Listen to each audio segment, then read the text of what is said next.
चलिए आज एक बहुत ही गहरे सवाल को समझते हैं। सवाल ये है कि स्त्री का स्वभाव यानी फेमिनिन नेचर आखिर है क्या।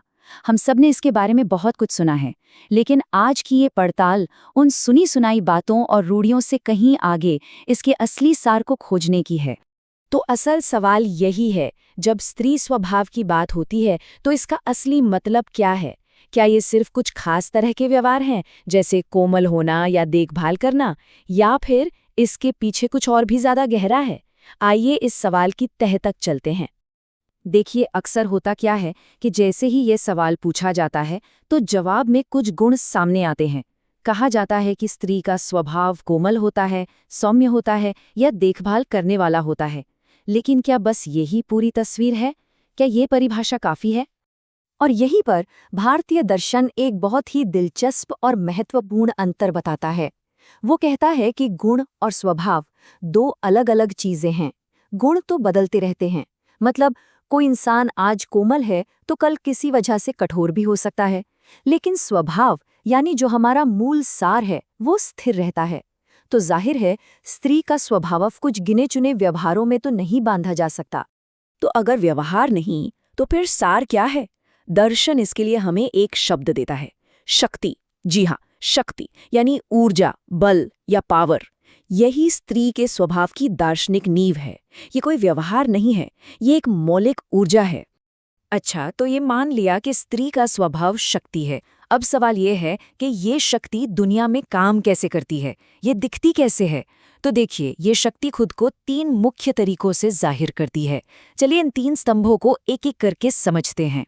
इसे एक फ्लो की तरह समझिए। सबसे पहले होता है सृजन, यानी कुछ नया बनाना, किसी चीज को अस्तित्व में लाना।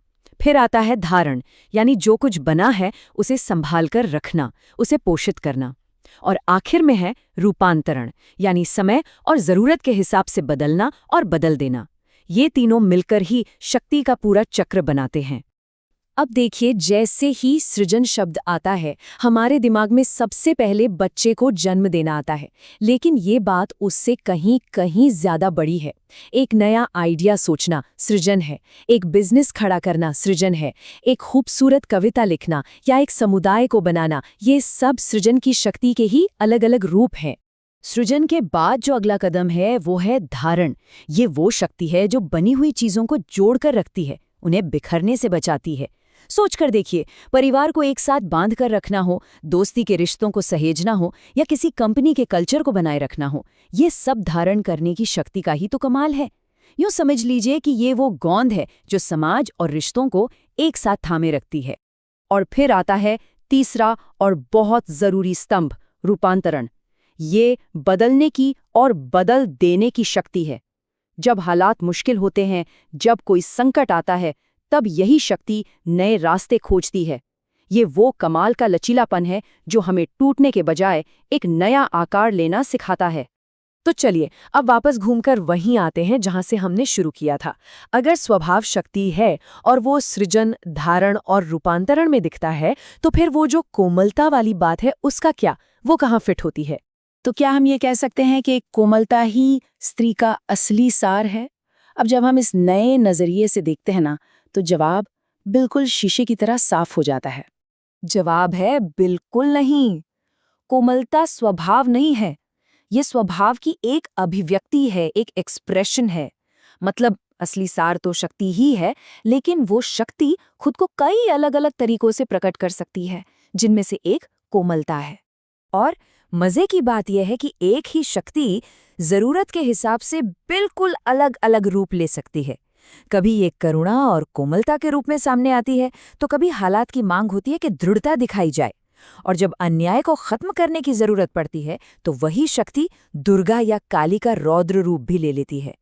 सार एक ही है, शक्ति, लेकिन इसकी अभिव्यक्तियां अनेक हैं। चलिए अब इस विचार को थोड़ा और बड़ा करके देखते हैं।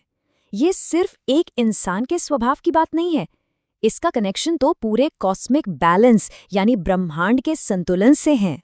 वैदिक दर्शन में एक बहुत ही खूबसूरत कंसेप्ट है, ऋत। ऋत का मतलब है वो कॉस्मिक रिदम, वो प्राकृतिक व्यवस्था जिससे दुनिया की हर चीज संतुलन में चलती है। सूरज का रोज उगना, मौसमों का बदलना, ये सब कुछ इसी ऋत का हिस्सा है। और ठीक यहीं पर स्त्री का स्वभाव इस बड़ी पिक्चर में फिट होता है। ये जो शक्ति है ना, सृजन, धारण और रूपांतरण की, यही असल में उस ब्रह्मांडीय संतुलन को, उस रित को यहाँ इस दुनिया में एक्टिव रखती है, जिंदा रखती है। ये उसे सिर्फ एक आइडिया नहीं रहने देती, बल्कि एक जीती जागती सच्चाई बनाती है। तो इसका हमारी जिंदगी पर क्या असर पड़ता है? देखिए, जब कोई अपने इस असली स्वभाव, अपनी इस शक्ति के साथ जुड़ा होता है, तो उसकी जिंदगी में एक सहजता, एक फ्लो और एक बैलेंस दिखाई देता है। लेकिन जैसे ही कोई अपने इस सार से कट जाता है, तो एक आंतरिक संघर्ष, एक असंतुलन, जैसे कहीं एनर्जी ब्लॉक हो गई हो, वैसा महसूस होने लगता है। तो इस सारी बातचीत का निचोड़ क्या है? आखिर हम स्त्री के स्वभाव को डिफाइन कैसे करें? चलिए इसे दो बहुत ही पावरफुल आइडियाज में समेटते हैं। पहली परिभाषा ये है, ये हमें याद दिलाती है कि हमें व्यवहारों के चक्कर में नहीं पड़ना है। असली चीज़ है शक्ति का वो संतुलित प्रवाह जो क्रिएट करता है, सस्टेन करता है और ट्रांसफॉर्म करता है। यही इसका सबसे सक्रिय रूप है। और ये दूसरी परिभाषा, ये तो और भी गहरी और खूबसूरत है। ये हमें एक तरह से चाबी देती है कि इस शक्ति को पहचाने कैसे।